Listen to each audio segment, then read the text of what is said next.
शबाना नाम की मेरी पेशेंट, 38 साल की उनकी उम्र, 2 बच्चों की माँ, मेरे पास आई और कहने लगी, डॉक्टर साहब पहले तो थोड़ा आराम मिल गया था, लेकिन अब फिर से लैट्रिन की जगह से खून आ रहा है। बैठते वक्त भी बहुत ज्यादा डर लगता है। मैंने पूछा, पहले क्या इलाज आपने करवाया था? तो वो बोली, एक बार मैंने ऑपरेशन भी करवाया था, फिर कुछ दिनों तक अच्छा लगा, उसके बाद फिर मैंने कुछ दिनों तक दवाई भी ली, लेकिन जब मैंने उनके साथ गहराई से बात की तो फिर पता चला डाइट, लाइफस्टाइल और स्ट्रेस में कोई भी बदलाव नहीं हुआ है। और यही सबसे बड़ा कारण होता है, पाइल्स हो, फिशर हो या फिस्टुला की तकलीफ हो, फिर से लौट कर आ जाती है। ये सवाल सिर्फ शबाना का नहीं है, ये सवाल शायद आपका भी हो सकता है।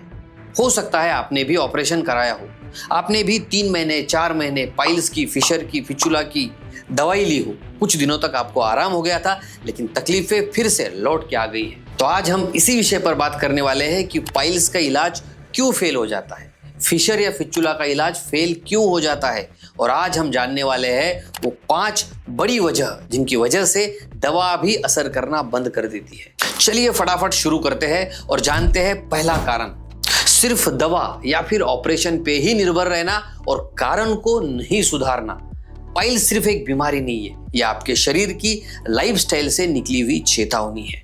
कब्ज की समस्या, देर से खाना खाना, तेल, मसाले, स्ट्रेस, जब तक ये नहीं सुधरेंगे, दवा सिर्फ सिम्टम्स को कम करेगी, बीमारी अंदर बनी रहेगी। दूसरा महत्वपूर्ण कारण, कब्ज को हल्के में लेना।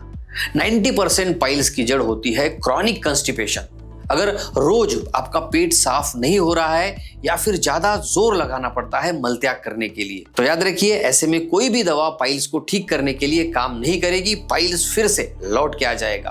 तीसरी गलती, गलत खानपान, यानी जलती आग पर घी डालना, तेल में तला हुआ खाना, मिर्च मसाले, ज्यादा चाय, कॉफी, ये सब पाइल्स को रोज इरिटेट करती है।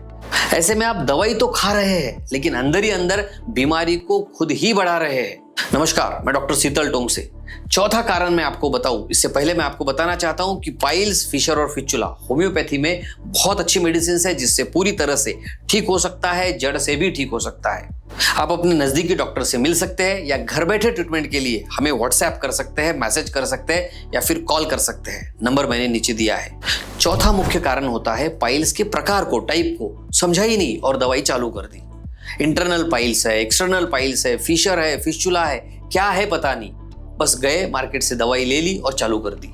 याद रखिए हर बीमारी की एक अलग दवा होती है, हर बीमारी का ड्यूरेशन अलग होता है और इसीलिए दवाई लेने का तरीका भी अलग अलग हो सकता है। अगर आपने गलती से गलत ट्रीटमेंट पकड़ लिया तो सालों लग जाएंगे और कोई भी फर्क आपको नहीं दिखेगा। इसीलिए सही निदान होना बहुत जरूरी है और सही प्रकार की दवाई भी आपने लेना बहुत जरूरी है। 5वीं वजह, अगर आपके शरीर में सूजन या फिर गर्मी बनी रहती है, आपको बहुत ज्यादा स्ट्रेस है, नींद की कमी हो रही है, हार्मोनल इम्बैलेंस है, तो शरीर में इन्फ्लामेशन बढ़ जाता है, जिससे हीलिंग रुक जाती है और फिर दवा भी असर नहीं दिखाती है। अब सबसे बड़ा सवाल ये उठता है कि फिर क्या करें, दवा के साथ साथ क्या करना चाहिए जिसकी वजह से ये तकलीफ पूरी तरह से ठीक हो सकती है। चलिए आपको बताता हूं। पहला काम, सुबह उठते ही 2 गिलास गुनगुना पानी पीजिए।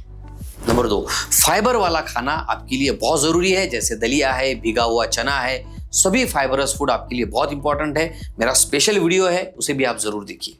नंबर 3, दिन में 2 बार 5 मिनट सिट्स बाथ यानी गुनगुने पानी में बैठना आपने कुछ दिनों तक करना चाहिए। इससे लैट्रिन की जगह का प्रेशर कम हो जाएगा, स्वेलिंग कम हो जाएगी। नंबर 4, स्ट्रेस, तनाव कम करना आपके लिए बहुत फायदेमंद है। हर दिन थोड़ा वॉक जरूर कीजिए। रोजाना 30 मिनट का वॉक आपके इंटेस्टाइन की मोटिलिटी को भी अच्छा रखेगा। नंबर 5, सबसे जरूरी, पेशाब या मल दबा के नहीं रखना है। याद रखिए पाइल्स, फिशर कोई भी असाध्य बीमारी नहीं है, लेकिन अगर आपने सिर्फ दवा के भरोसे सब कुछ छोड़ दिया तो बीमारी बार बार लौट सकती है, आपका दर्द भी बढ़ सकता है। इसीलिए होलिस्टिक ट्रीटमेंट बहुत इंपॉर्टेंट होता है।